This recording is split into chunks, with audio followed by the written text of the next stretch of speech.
Hey everybody, it's GauntletX, and the Arena Cube is back. For those who've never played it before, a cube draft is a draft where you combine a bunch of cards from a ton of different formats to make a really, really powerful draft environment, and the Arena Cube is just all of the strongest cards on Arena in general. So a bunch of Arena exclusive cards, like a lot of really powerful Alchemy cards are in this cube, as well as just everything on Arena going as far back as Khanzaa Tarkir, Amonkhet Remastered, Kaladesh Remastered. Those are some of the oldest sets on Arena. So it's got a little bit of everything in it. It's got a ton of rares and mythics to make it a really, really powerful draft format. And because of that, the event is Phantom. That means that we don't keep any of the cards that we draft today. It's just for the fun of the event as well as the prizes on the tracker here. So without further ado, let's just go ahead and hop into this really explosive, pretty fun draft environment and see where the cards take us today.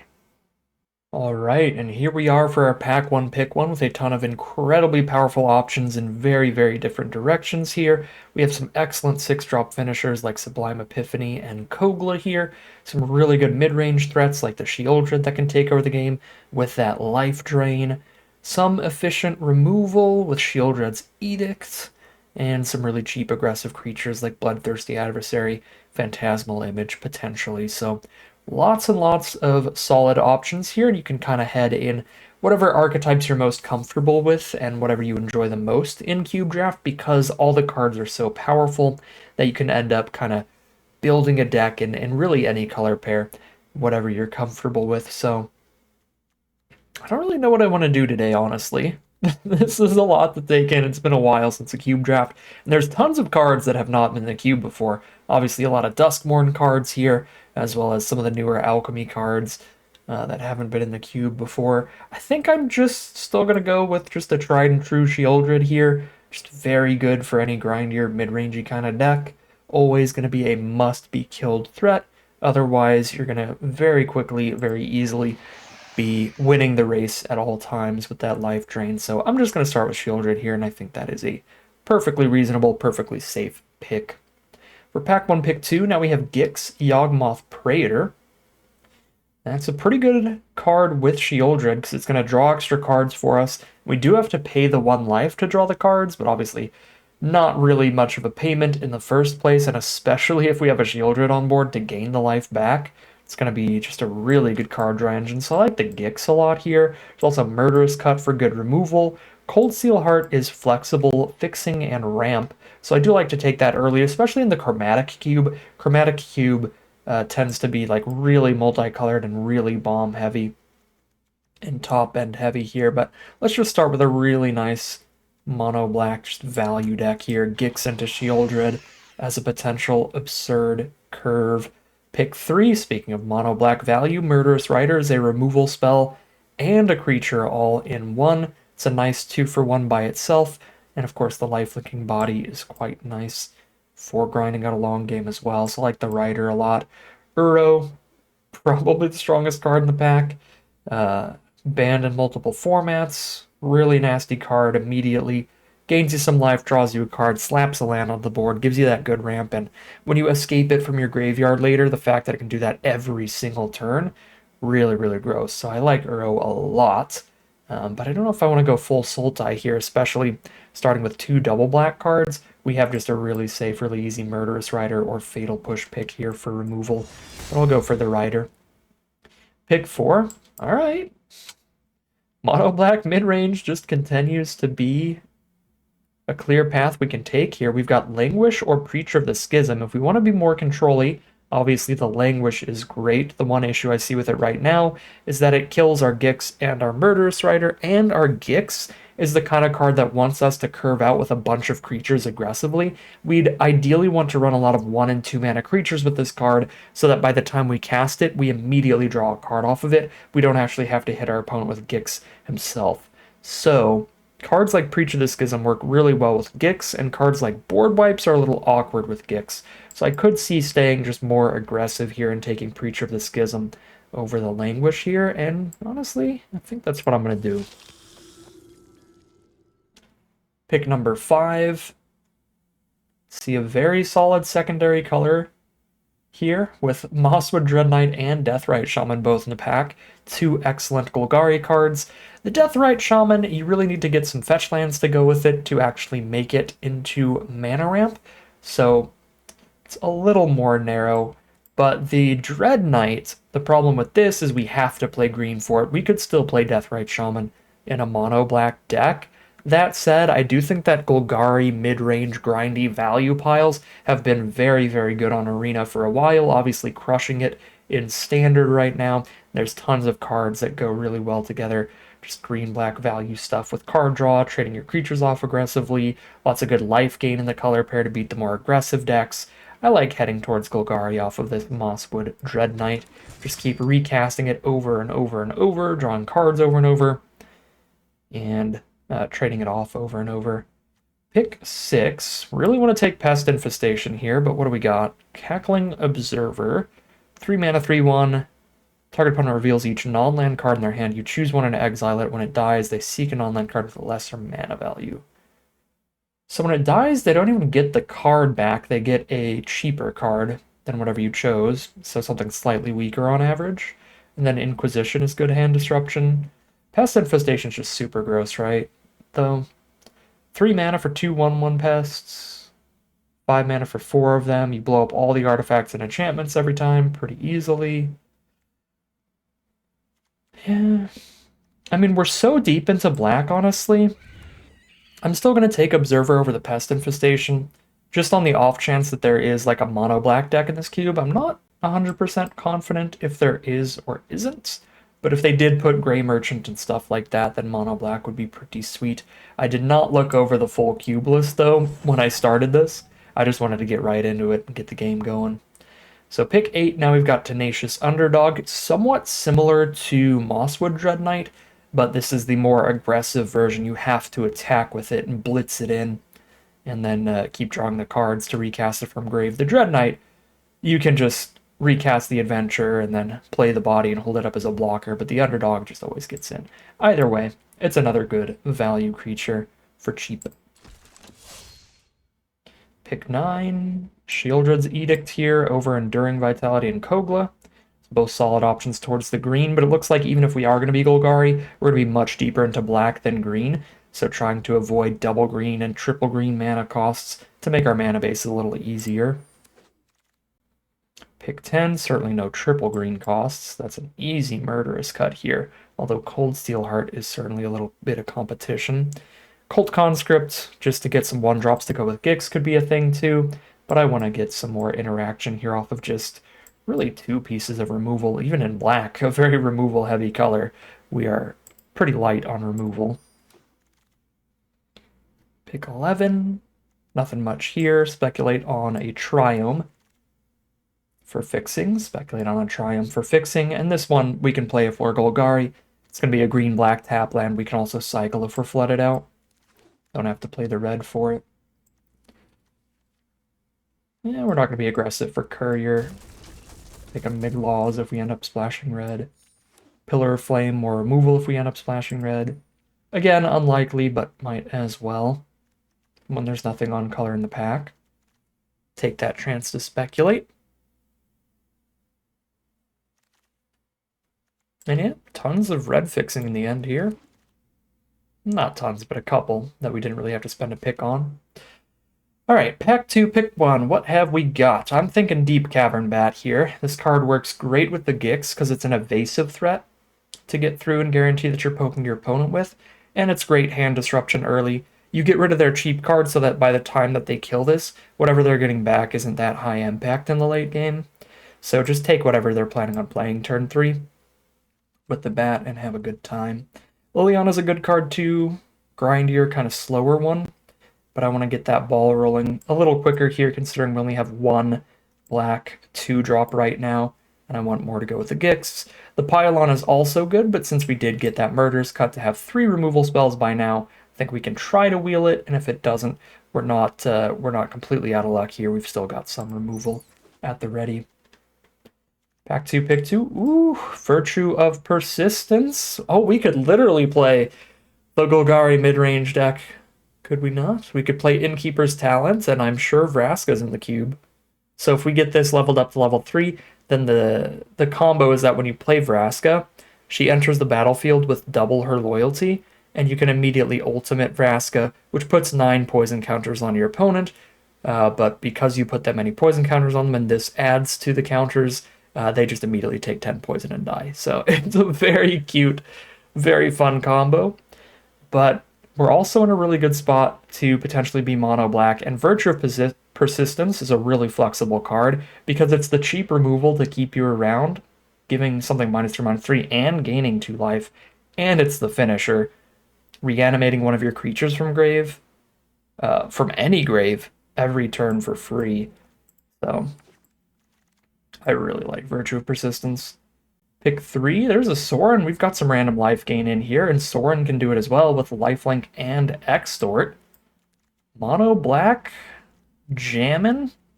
I'm into it. I'm into it.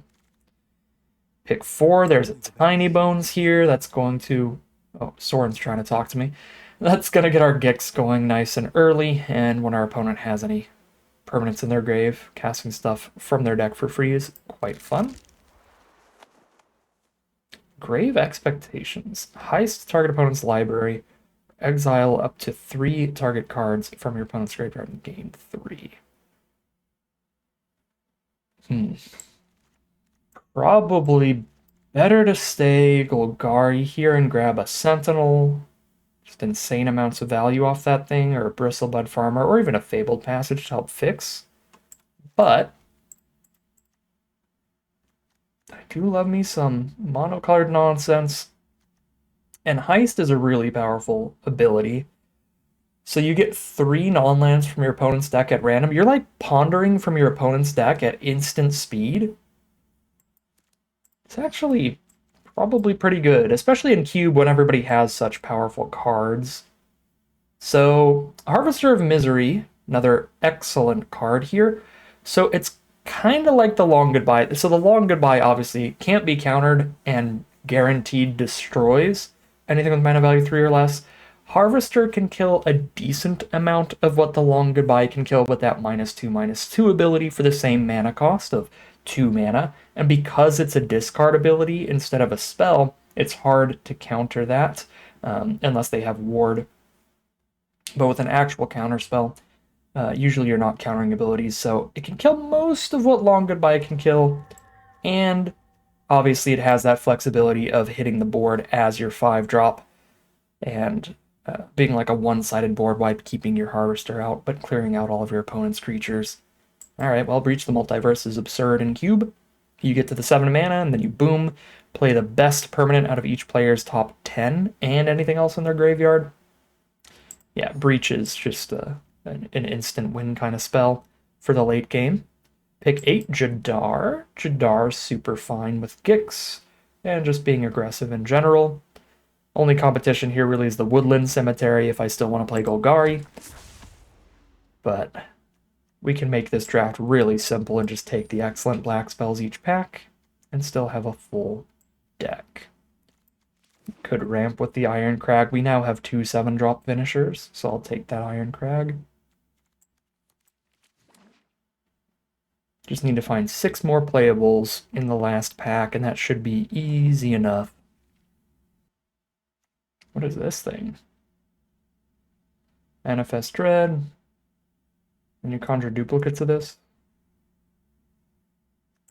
Oh, and when you conjure a duplicate, you manifest Dread twice, because they both trigger.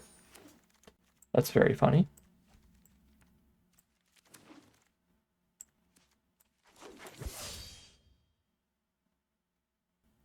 Alright, pack 3. I don't even think there's anything specific I need. We're just going to take good black spells again. I'm not going to be able to run Lurrus in the companion slot, but we could run it in the main deck and recast all these cheap creatures, potentially. So Lurrus could be pretty good. Crabomination's another absurd finisher for Cube, because everybody has such powerful spells that when this hits the board, you're going to be casting something good out of those 3 cards. Yeah, I like the Crabomination here. Thoughtseize also kind of absurd too, though. It's definitely more efficient. Just immediately disrupt our opponent. That is kind of a big deal. It also plays really well with Tiny Bones. Yeah, I guess we'll take the Thoughtseize here. I've already got the two really good 7-mana finishers. There's a lot of really aggressive decks in the cube. Everybody's got a pretty good curve. I don't know about jamming too many 6 and 7 drops here. As powerful as the Carbomination is. Forsaken Miner, we're doing a lot of crimes, so that is fine. Not blocking is not the greatest for mid-range, but we're somewhat aggressive here. So, I don't think we care that much. Fell the Propane. Nice flexible card here. We get to just run this over our 17th land so that we Mana Screw and Mana Flood less often. I like that idea quite a lot. Obviously, Emperor of Bones is pretty powerful, though, as is Sheoldred. So, I mean, obviously, it's one of the 3 black spells. Guess I've only got 1 4-drop and 1 5-drop, so I wouldn't mind another pretty good 2-for-1 kind of 5-drop like this. 4 or 5 menace plus opponent sacks a card. I'm liking the Sheoldred. I'm not too excited about Emperor here. So we don't have the most self-mill or like good creatures to reanimate with Emperor. Pick 4. Dang it. We need to take more Golgari cards. Sure. Elvish Mystic. Pick 5. The Soul Shredder is in the cube. Very, very cute. Sack 2 creatures to bring it back? That's probably not happening in our deck. I imagine we're on Caustic Bronto. Or Bronco. If you can saddle this thing, it's really dumb. Draw a card from the top and make your opponent lose a bunch of life. Pick 6. Thoughtstalker Warlock is Thoughtseize on a stick. It's Menace as well, so it gets in pretty easily. Go with Gix. Got like a pretty great creature count, though, for a mid-rangey black deck. To where we can take more removal like Bloodsheep's Thirst. All interaction all day. Thoughtstalker Warlock's interaction too, though. It's hand disruption. I'm going to take the Warlock, try that thing out. I have enjoyed that a lot in Bloomburrow draft. Since we're monocolor, Mutavault is an easy auto-include. It's not going to make our mana base any worse. Carbomination came all the way back. Love to see that. Don't mind the Lurrus either. But I am a Timmy at heart, and I love my big stupid 6 and 7 mana oops I win cards. That's going to be the game plan. Just get to that point and slam one of those. And this is the deck here. We have 24 cards, one of which is a land. This is 23 non-lands and 17 lands. Mutavault and 16 swamps. So we just get to call it a deck here. If we don't find any more playables, that's fine. The deck is at the ready.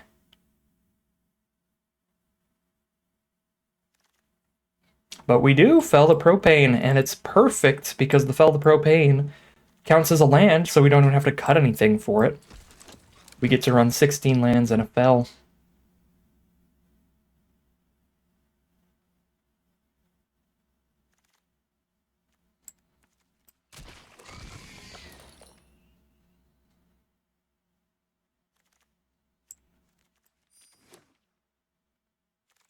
Alright, well that does it for the draft. Let's just hop right into the gameplay, see how this deck does. Alright, here we are for game 1. A little bit of a slower hand here, but we got 2 removal spells, got a discard spell. We're not going to be hitting them to actually get to choose what they discard with the Warlock right now, but I still think this is a decent enough hand. But I could be wrong. Been a little while since I played Cube, so we'll see how explosive the early game tends to be.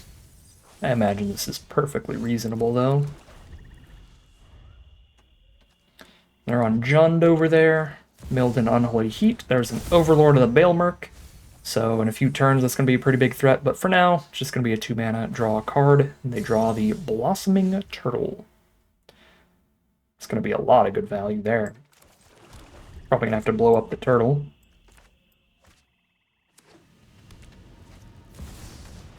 Or have to blow up Tyvar before they play another creature to give Tyvar indestructible. When it enters or attacks, mill 3, then return a land. My god. This tortoise is going to be the biggest deal in the world, to the point where I don't know if I even deal with Tyvar. No, yeah, that indestructible is gonna be too much. I'm just gonna deal with Tyvar immediately. But yeah, that Tortoise is gonna be a great value play, and then the Overlord as well. They're already just stacking up so many disgusting 2-for-1s. So, mill 3, pick up a land. Boop, right onto the battlefield, get that ramp going. Here's Sheoldred.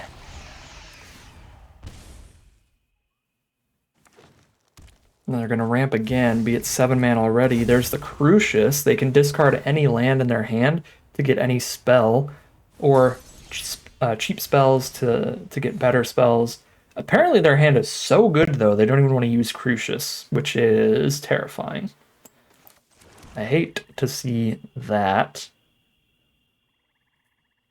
I mean, we attack in here. If they block, we Murderous Cut. If they don't, we Thoughtstalker Warlock. Let's see what's in their hand, because apparently it's quite good.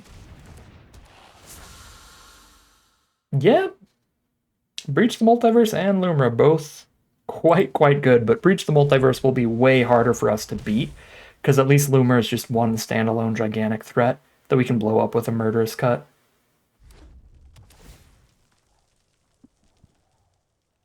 Sheoldred's putting in a lot of work here. They've got just infinite threats in their deck, but it looks like they're pretty low on removal. So the Sheoldred sticking around is going to end up stacking into a lot of damage and a lot of life gain. Alright, ramp up again. No blocks. Down to 17. And they just cast the Lumra, right? The Baelmerc's going to be up on blocks as well. Yeah, so there's Lumra. Just going to be massive. Oh, the Field of the Dead Lumra combo! Oh, no! Alright. Well, if they just didn't mill Field of the Dead, I think we win this, but the Field of the Dead Wombo combo gets us for sure. That's gross. Alright, good mill. Good mill. 19 life. Block like 3 creatures. 10. 13. I don't immediately die. I'm gonna die pretty quick. This Preacher here. Tied for the most life. When it attacks. Okay, so it's just a 2/4 death touch here. Don't have the mana to double spell at all. Graveyard's still empty for Murderous Cut. I guess we just drop a Sheoldred. Because that's basically 2 blockers. We get a blocker and we make them lose an attacker.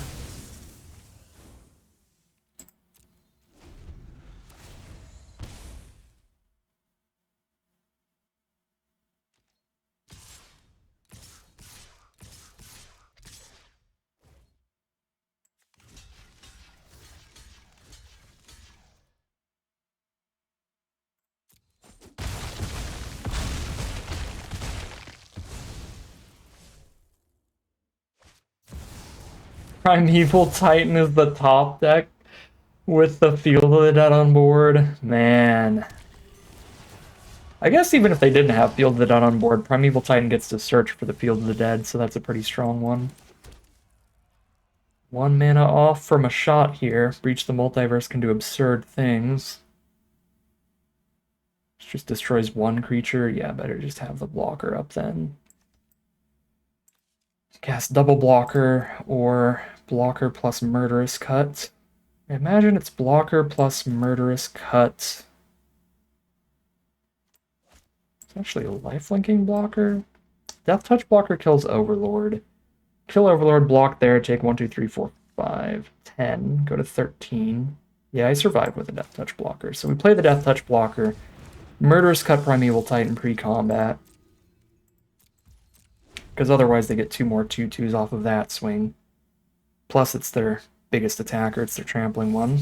Top deck, Thirst. Please miss a draw. They didn't miss a draw. Yep. I think we're dead then, off of the removal into the Blitz the Underdog.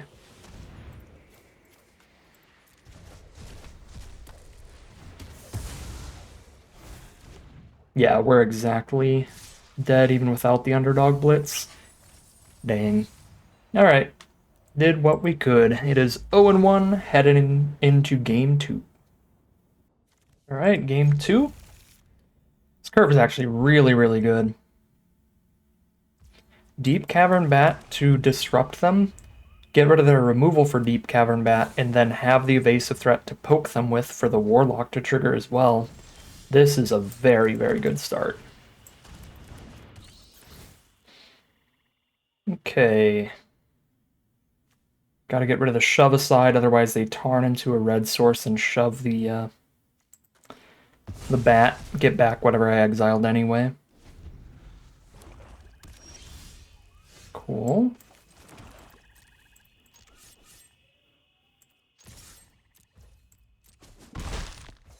Now we Thought Stalker.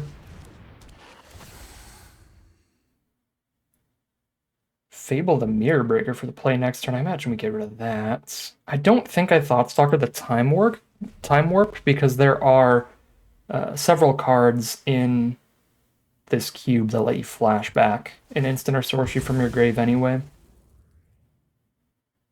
So I think we just get rid of their best 3-drop play.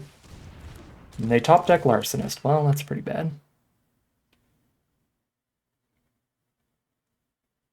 I guess I can Edict it. If I Edict it, though, I'm not playing a Shieldred here, and they're a blue deck, so they could top deck into any kind of card draw. Plus, they have nothing in their hand that can kill a Shieldred right now. Yeah, this isn't that bad at all. Larcenist was like a good draw for them, but not a great one. Good draw because without it, they wouldn't have been able to even play a spell last turn, but it's not actually the most impactful spell ever here.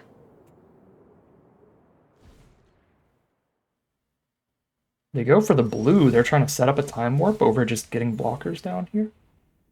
Fair enough, I suppose. Let's get Gix down, get the card draw for the swing.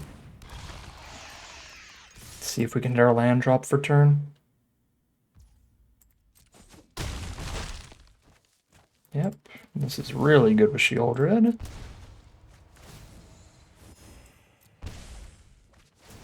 Wonderful. There's our land. So we have either of these up. Jace the Mind Sculptor. Hello. They have to bounce one of our creatures to survive.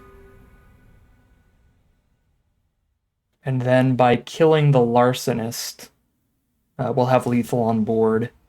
Yeah, because right now we're doing 5 damage on board. They're at 6 life. All I have to do is kill Larcenist without sacking the Deep Cavern Bat, and then I hit them for 6. So each opponent sacks a creature, and lethal on board. That is 1-1, heading into game number 3.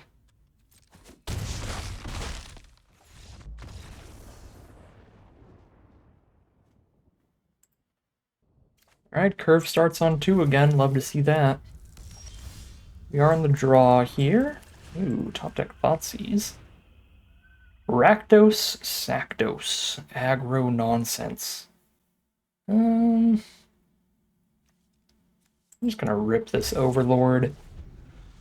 It's a 2-for-1 no matter what, and if it sticks around and keeps attacking, it becomes really absurd. And we have the Virtue for the Jadar. So I shall Virtue the Jadar.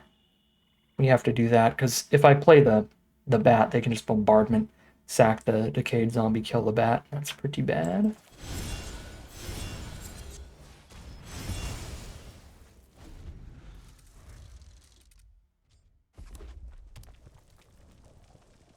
I mean, I guess I could play the bat, exile the Bombardment, but then they just Kolaghan's Command the bat and make me discard a card, or pick up their big Overlord thing, put it back in hand, and kill the bat.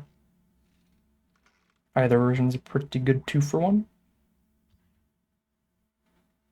Oh, if they just make me discard a card, pick up a card, it's kind of fine. Got the underdog to discard. Nope. Vran it is. Drain me for a couple life. Yep.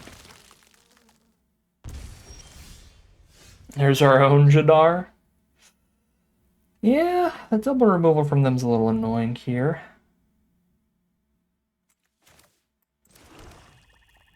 So I suppose we just play out the creatures that we care about dying the least to get them to pop that command, just kill an underdog and bring back an Overlord.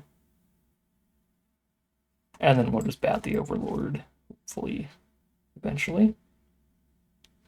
Well, no, I guess we can't really do that. I'm going to have to bat the Bombardment. Alright, yeah, that is not a bad deal at all, since we can recast from grave. Okay. I missed a land here. Okay, we really need to get rid of Gobble Bombardment, because they're playing 2/1 toughness creatures, but let's see what else is in their hand. Languish! I should have batted first. That was a bad sequencing error. Now they're just going to languish.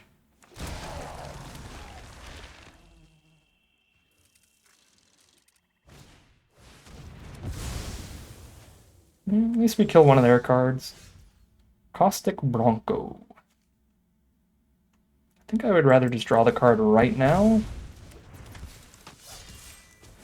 Try to set up to do it next turn. Sick. Sad that I do draw it in the end step, though, so I can't play that as my land drop for turn. But now we're just going to Shieldred them, hoping they go land Overlord, and then we Shieldred it.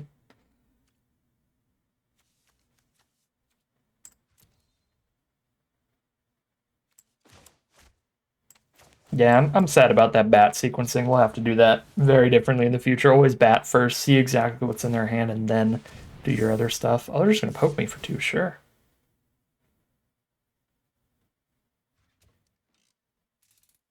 They're a little more stuck on mana than us, so we're doing decent. Oh. Never mind. No. Don't really want to play Shieldred until they play a creature. Now I've got the 6th land, so I think I'm just going to play Bronco. No Blitz this turn.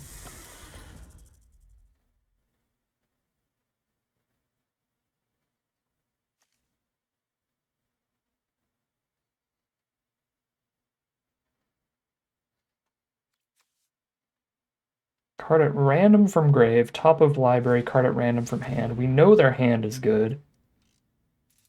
Oh yeah, if they do that, then this is an easy Crabominum. Crabominum. Boom, boom, ba-da-doo. Crabominum. Boom. Jadar, Sapphire Collector, Perforator. Which is a 6/5, right? Yeah. Sure.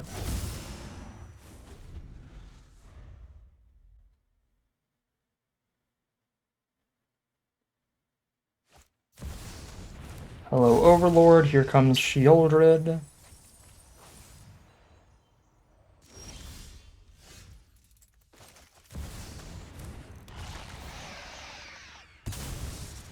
Put them to 8.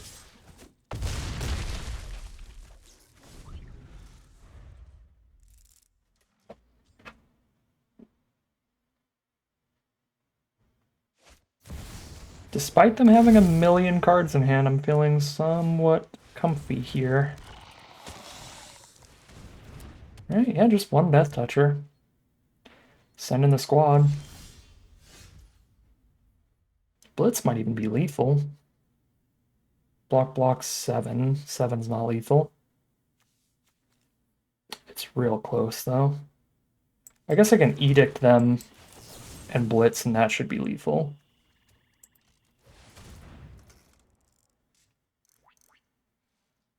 We have to Edict first. Oh, I guess Vran. Vran makes this? Oh, that's only during their turn? Oh, it's only other creatures. Okay, well, then it is lethal. If they sack Vran instead of the other cards, they don't gain life. This is lethal swing. Actually, this was a lethal swing even without the blitz at that point. Alright, we'll take it. We are 2-1 heading into game number 4. Well, this hand is beautiful. Let's just get rolling, shall we? Jadar's an end step trigger, so I can't actually saddle Bronco with Jadar, but I could go Bronco, saddle it with Gix, send in, draw a card off Bronco, draw a card off Gix, if they don't have the early blocker. Are we on the play here? If we're on the play here, this could just be a steamroll with this Wombo combo. If we're on the draw, they are infinitely more likely to be able to actually block here in the early game. Alright, we're on the play. Yeah, I'm loving this.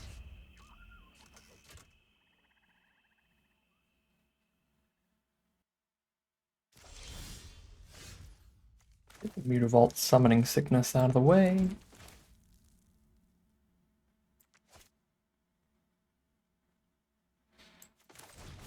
Seeing green-blue from our opponent, I think we're safe to go for the Bronco Gix Wombo combo.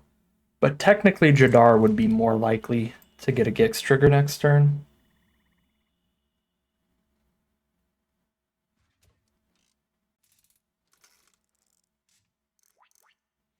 So it's the safer line for getting at least a little bit of card advantage. The Bronco just might get a ton.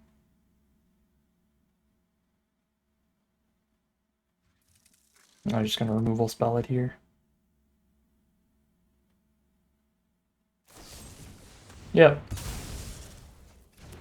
Unfortunate. Jadar line would have played out better.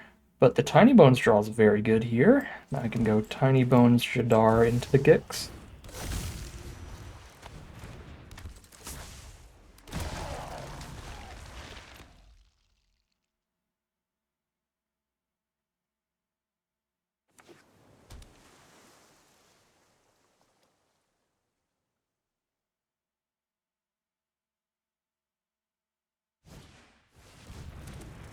Team Core Scholar.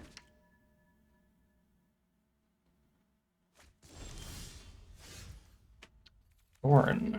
House Markov for the draw. Gix send in the team. We lose Jadar, but we draw 2. Tiny Bones could cast the Edict, but not if I play Gix pre-combat. I want to play Gix pre-combat to draw the cards.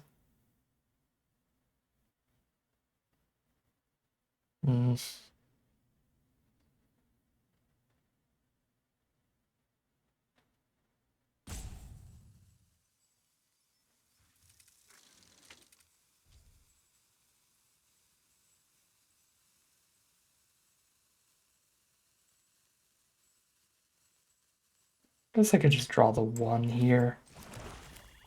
That's still fine. Draw the 1s that I know I'm still going to have Jadar, because losing Jadar also means losing the 2/2.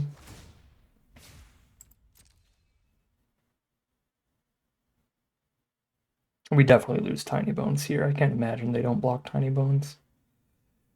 Not that Tiny Bones trigger letting us cast something from their grave is going to matter, but we get a draw 2.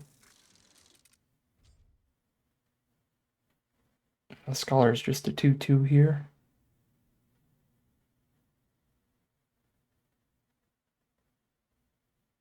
So Scholar for Tiny Bones, 1-for-1 trade, because Tiny Bones with the Death Touch is going to 1-for-1 trade into any blocker later, no matter how big it is. Yeah, there we go. Draw my 1 card, get the Scholar out of the way.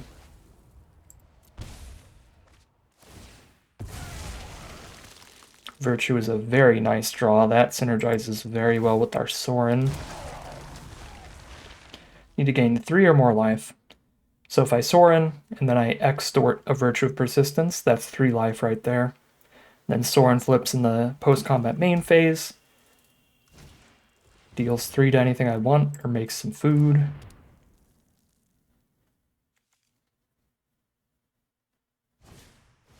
Deathrite Shaman. Well, there's our Virtue target. We just need to top deck 1 land to be able to do the whole thing. Okay. Deathrite is very much our virtue target. Now, even if I don't hit a land, I have to just virtue the death, right? But I did hit the land, and this is going to be spectacular, because Sorin is going to take out the Nantuko after all is said and done. Beautiful.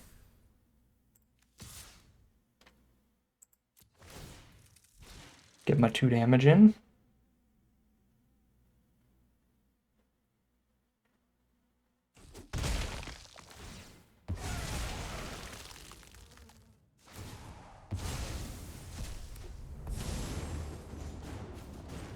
And deal with that Nantuko, so they don't get an army of chumpers.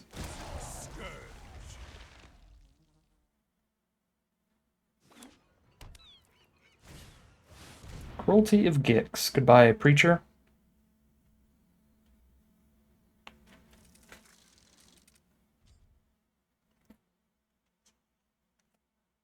I guess they could be reading ahead here.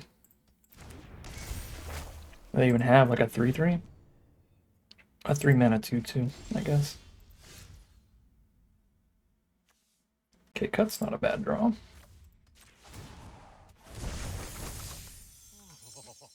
A fine teacher.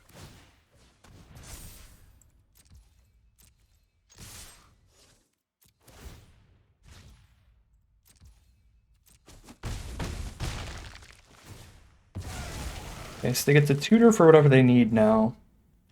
Cast that next turn. So this could be like a board wipe or something. But technically I'm only losing a Jadar at this point. I have 1 creature left, and it's Jadar.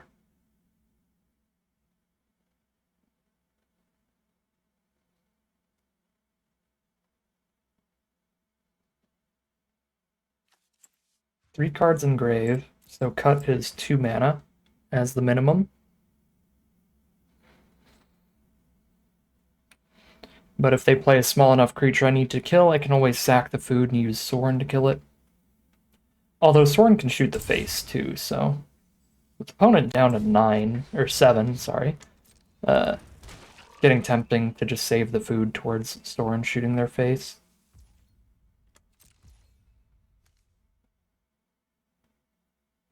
All right, well, let's see the interaction for this.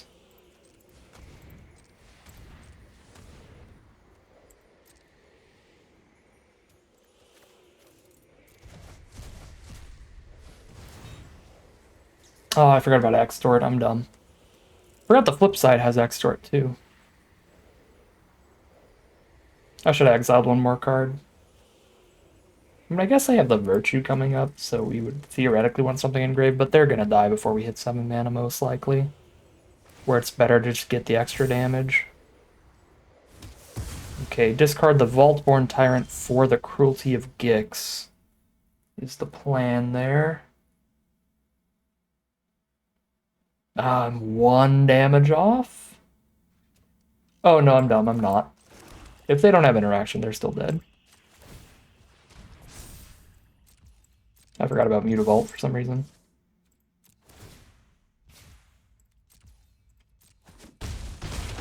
Alright, nice. Looks like they're dead. Thanks to clearing out that blocker.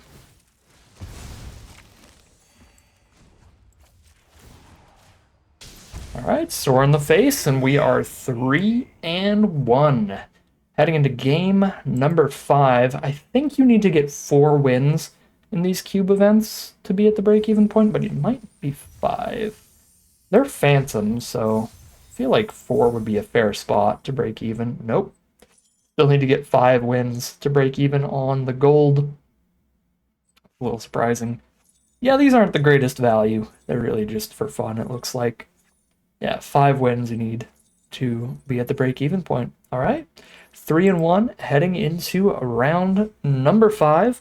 Hoping to get at least 2 more wins out of this draft. All right, I don't love having the 7 drop in the opener, but the 1-2-3 curve exists. Opponents on the play, though, with Terminal Ocelot Pride. So they are guaranteed to get at least the 2 bodies off that thing. That's a little frustrating. Onslaught Pride turn 1 on the play. Oh god, into Thalia? Get curved out. GG. I'm gonna be 3 mana, but still need removal bad here.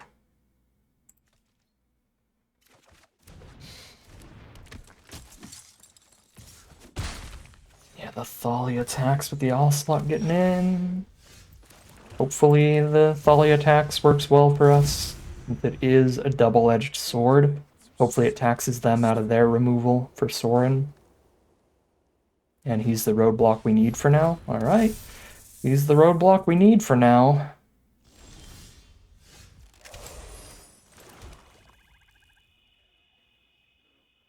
I don't think we extort drain here. I imagine it's Observer.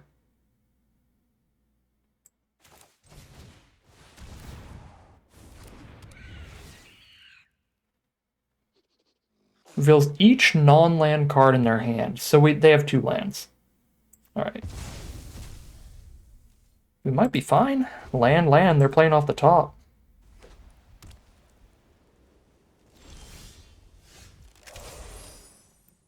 Cool. We know that it's land, so I can exile this Thalia. And it's not going to help them with their mana at all. I kind of need to exile the Serpent, though. Get things rolling.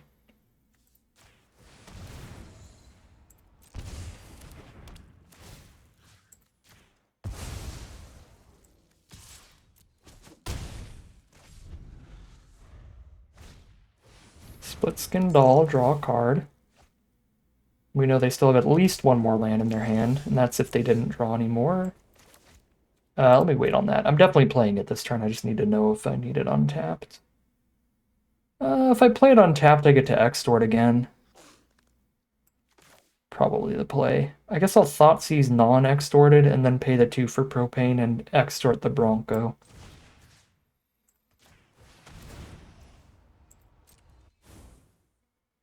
Land were their 2 of their 3 draws. Alright. It's pretty good for them. That I tried to Thoughtseize, not that they drew lands. That part is not very good for them.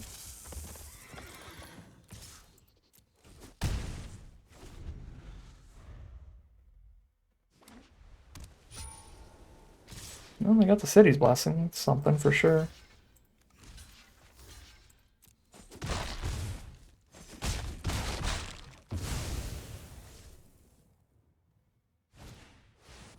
Reclamation on the Pride with the City's Blessing for the double token. It's pretty spicy. Alright, so Carbomination, we get to play their Reclamation. Or a card off the top.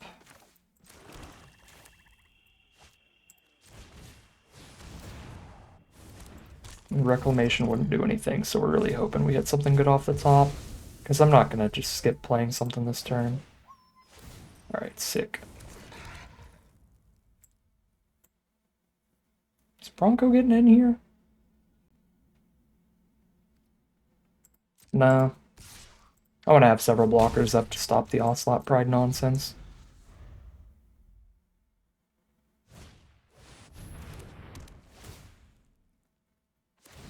Alright, they get a non-land card that costs 4 or less. It's the Edict. A little expansive here.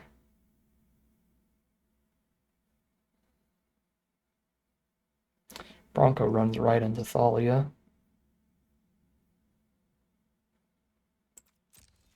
Abominum.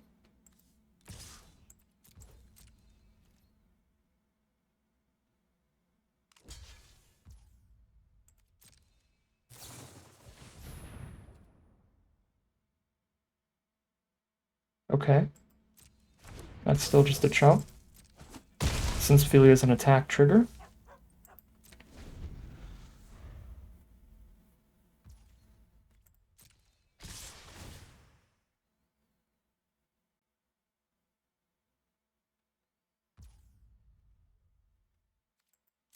That is pretty bad for me, though. Although, if they exile the Ocelot, they don't gain and they don't get the tokens. So it's actually not terrible. Bronco, I think, is strong enough to let them keep Philia. Oh, ho, ho, baby.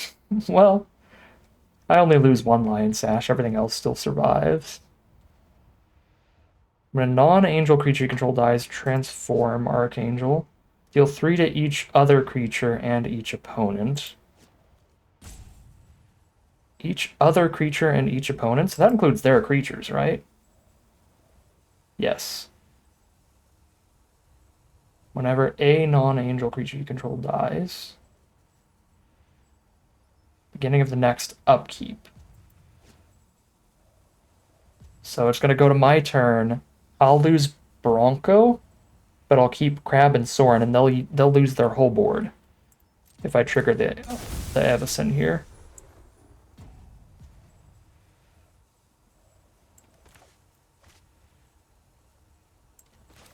Well, let's trigger the Avacyn here.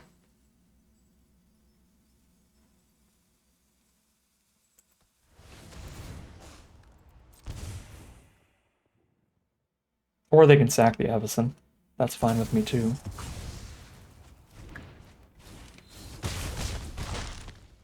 Alright, Avacyn's gonna wipe their board. Goodbye, everybody. And now I can afford Breach the Multiverse.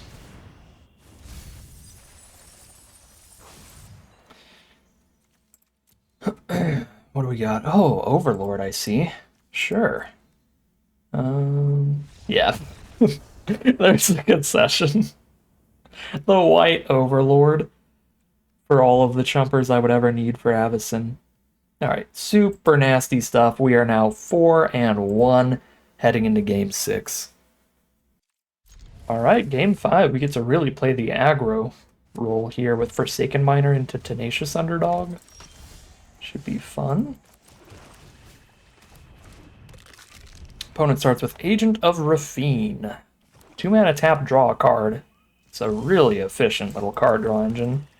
They draw the cards from our deck, which makes it a little annoying to die to our own spells, since they get such good card advantage so efficiently. Oh my god, yeah, and they rip our spells out too and make it more likely that we flood out, because it specifically... Oh no, it doesn't specifically hit spells. It can still exile lands. Alright, Grasp is pretty annoying to slow us down. Deep Cavern Bat. Oh! Oh my god, dude. Oh. I was trying to click the big button. The perks of playing Digital Magic. I guess we just lose. I just time walked myself for nothing. That's beyond frustrating.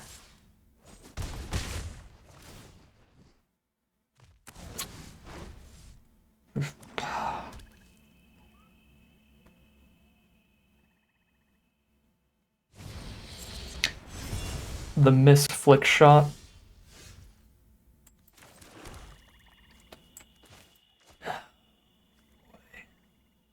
Wow, the card they conjured was Virtue of Persistence too.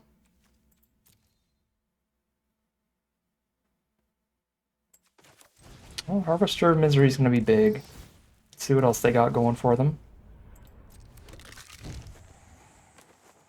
Oh, that's a cool Baleful Strix. Yo, alright. That's sick. Guess I have to just get rid of Infernal Grasp, or they can just grasp the bat.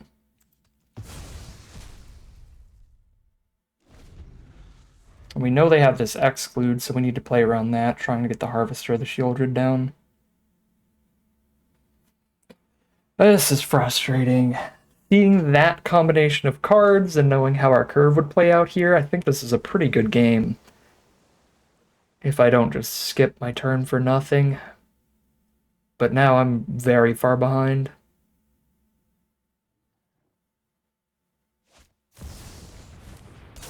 Just gonna Snapcaster Grasp here? Sure. Making the Harvester misery even better.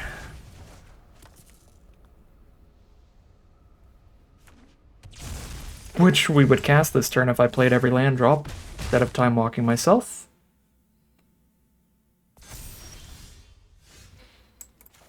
Oh, that's the worst.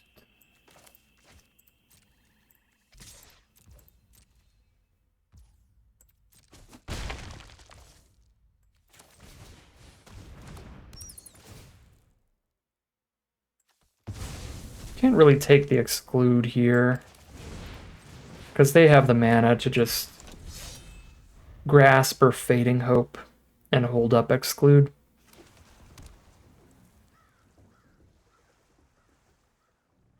Yeah, actually, I mean, they have so much mana here, they're going to have the exclude up no matter what.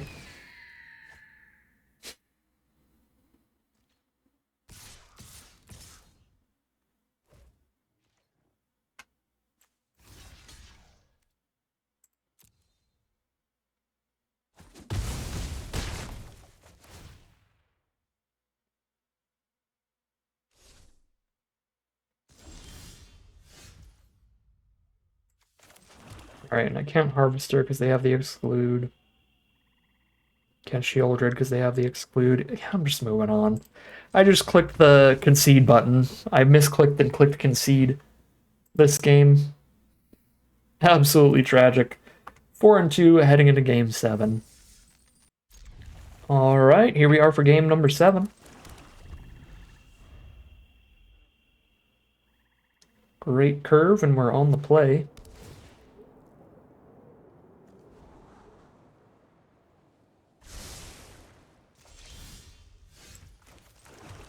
Spread out the threats here. Same power either way, Underdog or Jadar.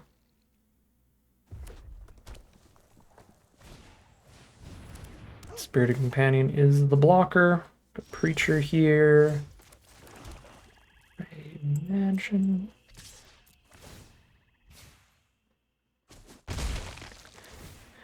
Get these attack triggers rolling as quickly as possible, but then we can Observer next turn.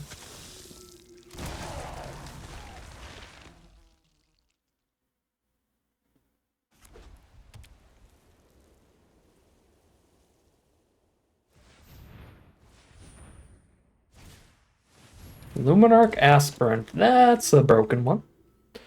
It's a very good card. The Unholy Heat on the Jadar, very efficient turn.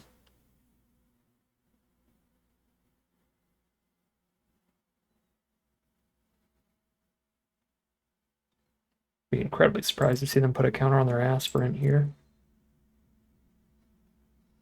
Because then the card that I already want to kill is even more of the removal target. Yeah. Spread out the counters, put one on Companion. Missed land drop is rough, but let's see what they've got going on. Adeline. Shard Mage's Rescue. Yikes. Skyclave Apparition. Jesus. That is not at all what we wanted to see. If they Apparition our flyer, they don't get whatever we exile back. They just get another cheap creature, which is fine. Guess if I Observer the Rescue, they get nothing back when this dies. The problem then is that they have an Adeline. But we'll see what we can do about that. Because if they don't have the rescue, then we can actually use our removal spells.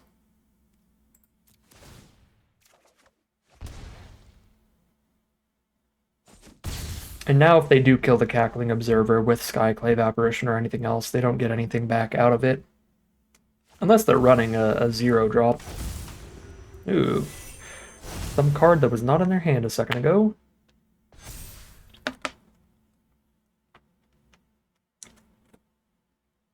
Alright, that's pretty good. Draw an extra card every turn off of the exile card draw, plus put a bunch of card draw creatures into their deck. And 4 toughness immediately to be out of reach of the Virtue of Persistence. And because it has such a great enter the battlefield effect, they're probably fine with just trading it off immediately. We'll see. Stop our card draw engine. Yep, card draw engine for card draw engine, you got it. The Iron Crag towards the Virtue's kind of big.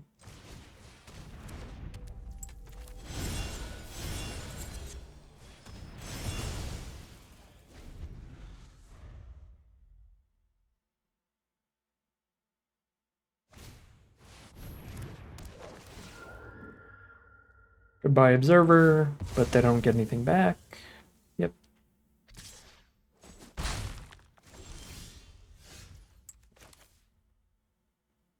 Six out of 7 mana now. They're just gonna sack a Spirited Companion, but that's fine.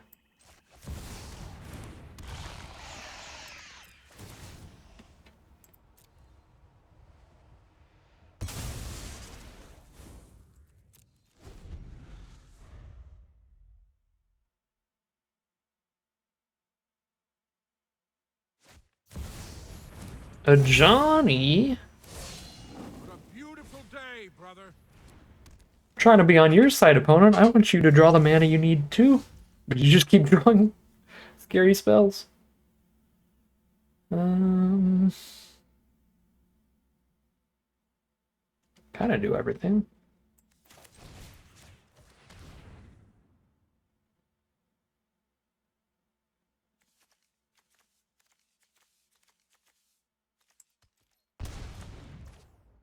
Ash is going to be annoying for Virtue.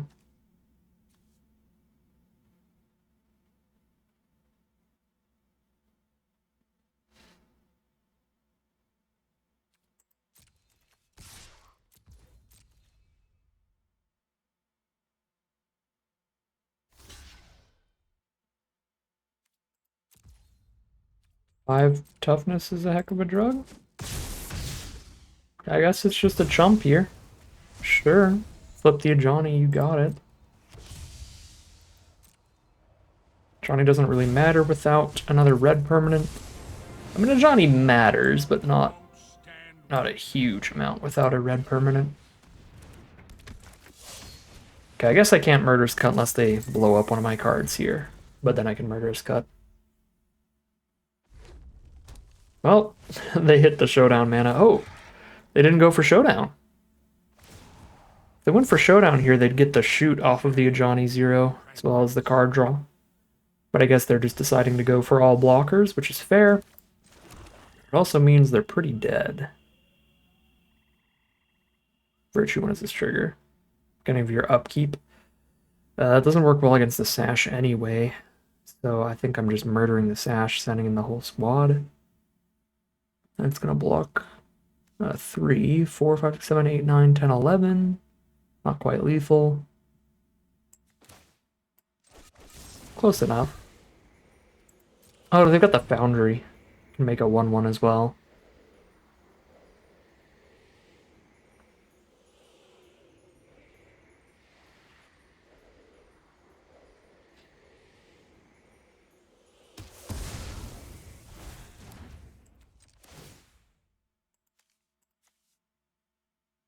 Actually fine with Underdog dying. But I guess the 3/3 just has no risk of dying, so do it this way. Saddling because we have 6 and 7 drop finishers in the deck, so if we hit any of those, they just die on the spot.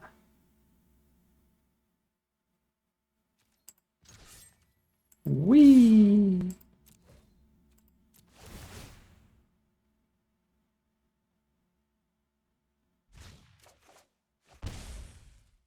Not bad, although I wish I could have played it better and delved all of my non-creatures. Keep the creatures for Virtue of Persistence, but had I delved the Thoughtseize... What is this? This is fine. Had I delved the Thoughtseize, I would have been able to afford the Skix. So another little sequencing error here. A little misplay. A lot of those today. It's easy to make a lot of those in Cube because the cards have so much text. Easier to definitely misplay in constructed and cube than in a normal draft, normal limited. Because you got a bunch of commons and uncommons that helps keep the complexity down. But still get there. 5 and 2, heading into game number 8. All right, here we are on the draw for game number 8. Got a really excellent curve. And our opponent starts off with a tap land. Get their surveil. We will start with Tiny Bones, and be sad they didn't surveil into Grave, because then Tiny Bones could try to steal it.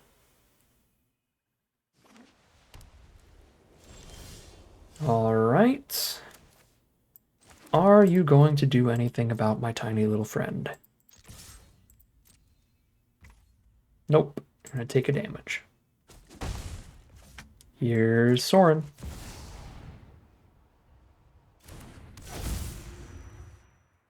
An invitation from grandfather?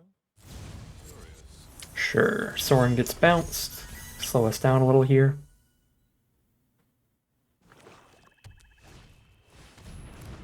And Spellbinder.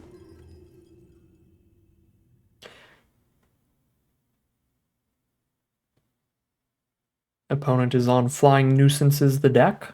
All of the 3/1 flyers that do something annoying. Bounce, tax you. We'll see what's coming next. They are playing black. They could do another swamp and play our Flying Nuisance. Our 3-mana 3/1 that exiles a card from hand. And then replaces it with something else when it dies. What do they tax here? They tax the Harvester? Yeah, then I guess I don't have the 2-mana removal. Sure. Pretty fine.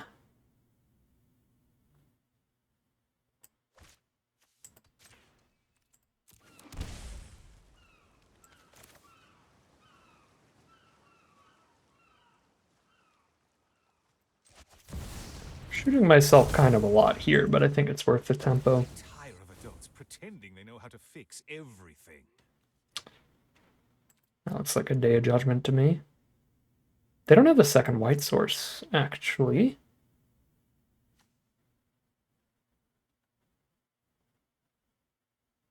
But my hand is all creatures. I don't know, Urtai almost feels worse right now.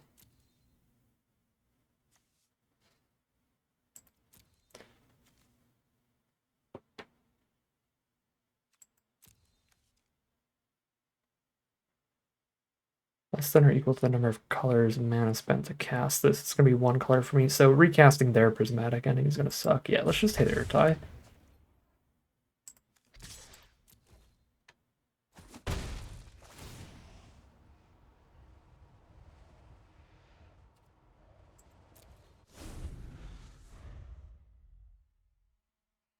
Even if they hit the white source right now, Day of Judgment's a 2 for 2. They spend Day of Judgment and Spellbinder to kill Tiny Bones and Soren.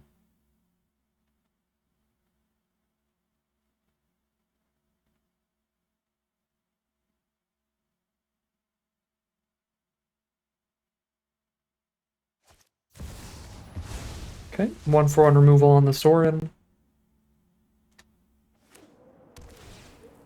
Mana value based. Yeah, so the prismatic thing is really bad for us.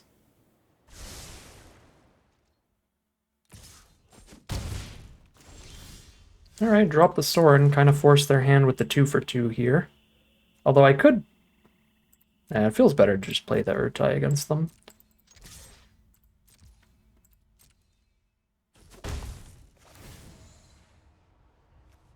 Well... I play the Urtai against them, I get to keep my whole hand, but then... they don't lose a Spellbinder to Day of Judgment anymore, like they draw a card off of me killing Spellbinder. So they get their card back out of the Spellbinder, and Day of Judgment actually is a full 2 for 1. I guess I could play it and not destroy anything.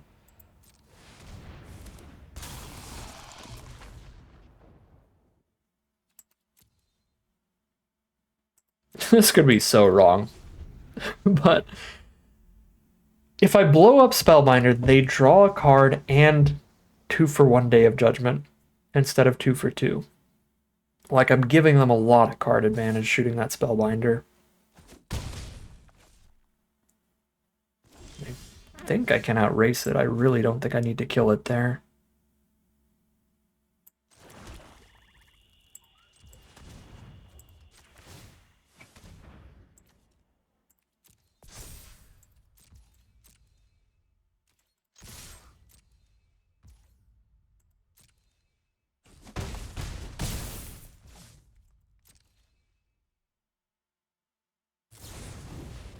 Hello, borrower.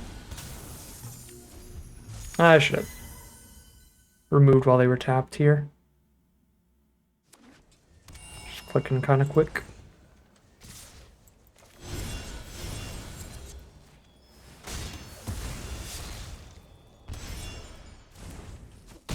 Alright, I'm 2 swings from death.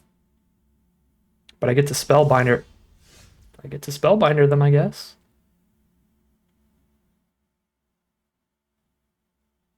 Yeah.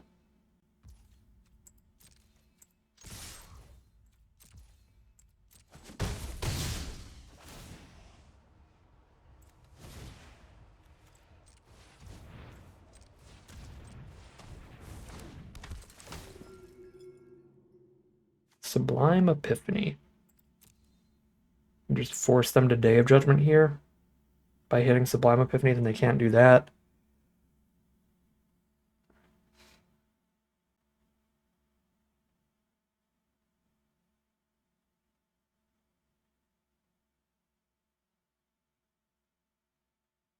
They're basically going to be tapped out either way. If I tax Day of Judgment, is there any way they can choose to Sublime instead?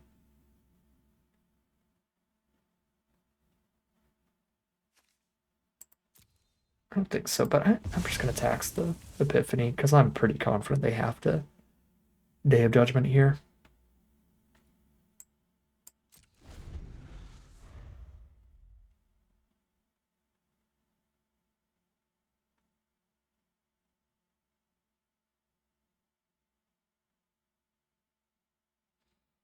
So getting them to where they have to pop the Day of Judgment and then they're just not even going to have an Epiphany up afterwards because it costs 8. So unless they hit land, they're not going to get to this Epiphany in time and we're just going to kill them with these Sheoldreds.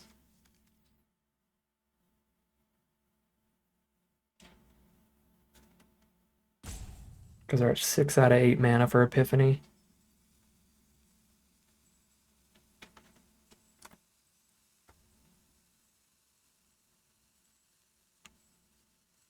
If they top decked removal, that's excellent for us, because they're debating between killing Spellbinder and attacking, or casting Day of Judgment.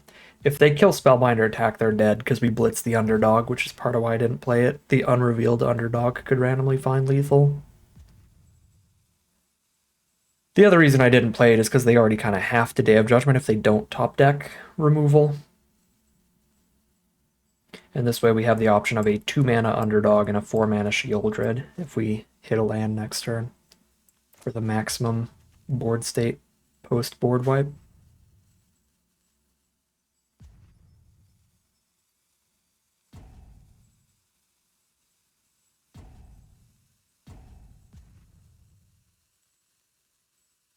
This could be the concession rope also. Maybe they just didn't hit anything, but they're over it. That would be a little strange, considering they have Day of Judgment. So they know it's not like over. Maybe something came up? I don't know. You never know. Well, that was a huge game for Tiny Bones, so that's kind of sweet.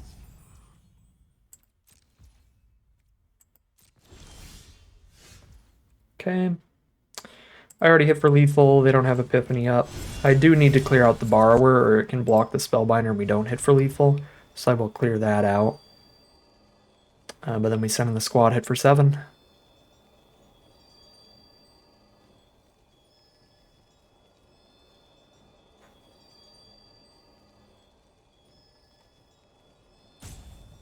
Alternatively, could blitz the underdog. Also threatens lethal. This plays better against them having top decked removal, and I don't think it matters. Because I think they're gone.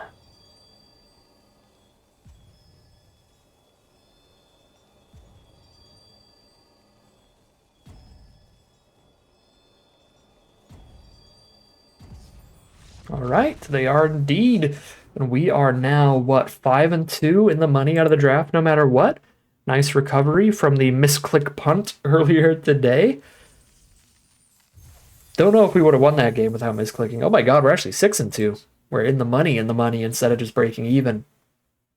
But yeah, I'm not like confident that we 100% would have won that game, but it would have been an actual battle without that misclick punt. So maybe it could have been 7-1 with this deck without misclicks. But 6-2 is still excellent, and we've still got a final boss here, one final chance to try to get the full 7-win run for the immediate return to the Arena Cube. Pretty spicy stuff. Mirror match, but we're on the draw. Yep, turn 1, thought seized. Mirror match at the disadvantage. We'll see how it goes here. Oh, obviously there's no way to know it's a mirror match. They're probably playing a secondary color. But it could be, and that would be cool. Alright, Jadar Nagix is still excellent.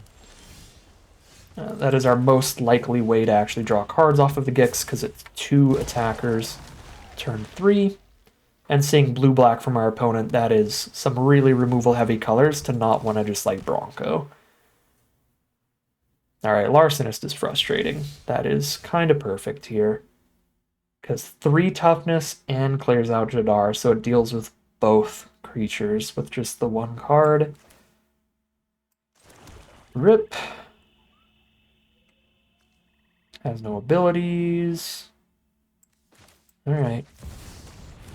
Still curving.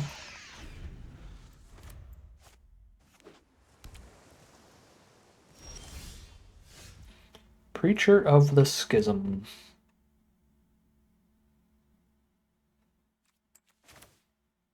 Well, I have Felder up. If they try to do some funny business, I can pay for the ward by sacking Jadar, which won't be ideal, but will be worth it to keep a Gix on board. Urtai. Okay, they're just going to destroy Gix, let me draw a card. Or are they going to just trade Urtai and Gix?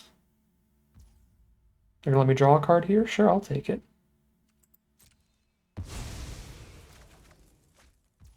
Sheoldred's Edict.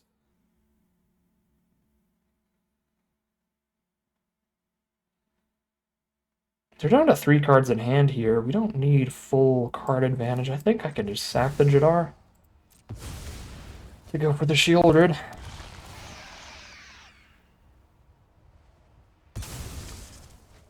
Obviously, it would be better to be able to kill the Larcenist and get a Jadar back, but this lets us get out nice and aggressive.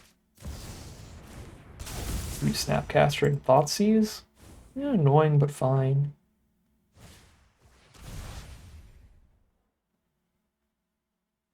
Really winning the race on board here. Flip side destroys whatever creature we want. So we don't need to flip right now. Dropping Bronco. Hey, Mutavault. You're pretty good.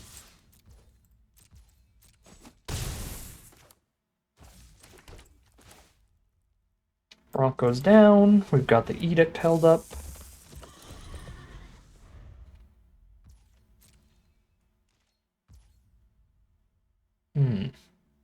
Straight up path the turn fully on blocks here. Well, Edict's not exactly getting any better.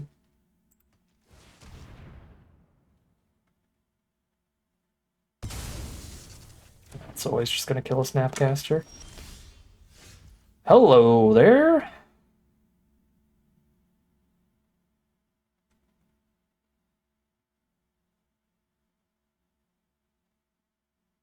And we're just holding up Fel for combat.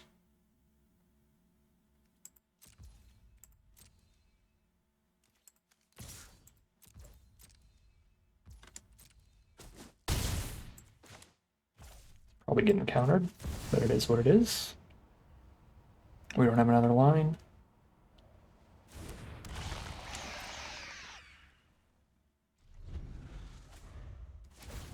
Sick. Sheoldred is resolved here. And the concession from our opponent, okay. Maybe just a bunch of those like 7-drop finishers and stuff, like Breach the Multiverse and everything. Some of the better cards in the cube, but you cannot run too many of them. So, yeah, maybe they just had a bad hand there where they had all of their best finishers, but a lot of their cheap interaction or something. Really can never know. They couldn't be flooded there though, right? Because they were missing land drops. So most likely a bunch of 5s and 6s and stuff. Excellent, excellent run here. We were 7-2, and there's a chance we could have even been like 7-1 today had I played perfectly. But yeah, this was just a really sweet mono black deck. We just drafted a bunch of really powerful black cards early, like the Sheoldreds and good cheap removal and stuff. And then black remained open enough that I just kept taking good black cards at a high enough rate that we managed to get 23 of them and have a really easy, really simple mana base. Never have any mana issues of getting stuck on a certain color or stuck off of another one. Just a nice consistent deck by being the full mono color with how open black was in the pod. Love to see it. Nice simple draft for the return to the Arena Cube. Let us go check out what's going on. Play a really simple deck though, and still get our 7-win run. Spicy draft for today. But there will be plenty more cube drafts in the near future, as well as M20 core set drafts are the flashback draft for the week. So we'll be alternating between those, and then next week, cube is still up, so there's going to be more cube drafts next week, as well as Streets of New Capenna flashback drafts. So plenty of variety draft content for you all. For anyone interested in that, that is what I love to do. Love to get a nice variety of drafts, play every format that they put up while it's up. But for now, that is going to end today's video.